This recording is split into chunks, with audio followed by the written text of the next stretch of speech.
YCP ప్రభుత్వ హయాంలో LG polymers gas leakage కారణంగా 12 మంది చనిపోతే అందులో కేవలం 3 కుటుంబాలకే కోటి చొప్పున పరిహారం ఇచ్చి మిగిలిన వారికి ఎగ్గొట్టారని రాష్ట్ర ఎంఎస్ఎంఈ మంత్రి కొండపల్లి శ్రీనివాస్ మండిపడ్డారు. మంగళగిరి తెదేపా కేంద్ర కార్యాలయంలో ఆయన విలేకరులతో మాట్లాడారు.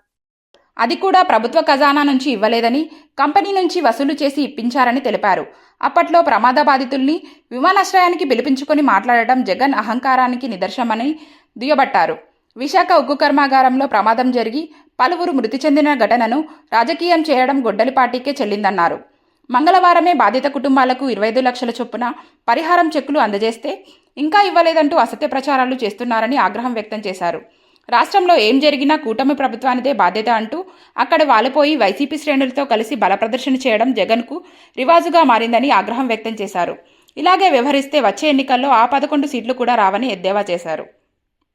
లేనిపోయిన ఆరోపణలు అంటే ధైర్యం నింపి ప్రభుత్వం ఖచ్చితంగా మీకు న్యాయం చేకూరుస్తామని ఒక మాట ఇవ్వాలి తప్పించి ఈరోజు వచ్చి ఒక ఆరోపణలు చేసి ఆ ఆరోపణలో కూడా స్టీల్ ప్లాంట్లో నుంచి ఉద్యోగాలు తీసేస్తున్నామని చెప్పారు. అసలు ఇప్పటివరకు ఒక్క ఉద్యోగం కూడా తొలగించలేదనే విషయాన్ని నేను తెలియజేసుకుంటున్నాను.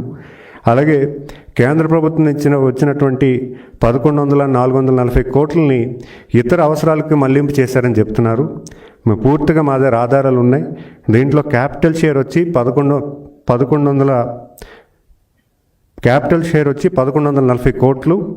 ఈ 1140 కోట్లు కూడా వాళ్ళు ఏంటి ఖర్చు పెట్టారనేది పూర్తిగా వివరాలు ఇవ్వడం జరిగింది. ఏదైనా లోన్స్ క్లోజ్ చేయాలన్నా, ఏదైనా అంటే పెండింగ్ పేమెంట్స్ ఏమన్నా దాన్ని క్లోజ్ చేయడానికి క్యాపిటల్ షేర్ కింద 1140 కోట్లు ఇవ్వడం జరిగింది. అలాగే ఈక్విటీ షేర్ కింద 10,300 కోట్లు ఇవ్వడం జరిగింది. ఈ 10,300 కోట్లు కూడా 4,000 కోట్లు రా మెటీరియల్ ప్రొక్యూర్మెంట్కి, 5,000 కోట్లు మీకు ప్లాంట్కి అప్గ్రేడేషన్కి, మళ్ళీ ఆపరేషన్స్ తీసుకురావడానికి ఖర్చు పెట్టడం జరిగింది. ప్రతి రూపాయిని కూడా ప్లాంట్ని వినియోగంలో తీసుకురావడానికి యూటిలైజ్ చేయడం జరిగింది. మనందరికీ తెలుసు, గత ప్రభుత్వ పాలనలో కేవలం 30% మాత్రమే స్టీల్ ప్లాంట్ ఆపరేషన్స్లో ఉంది.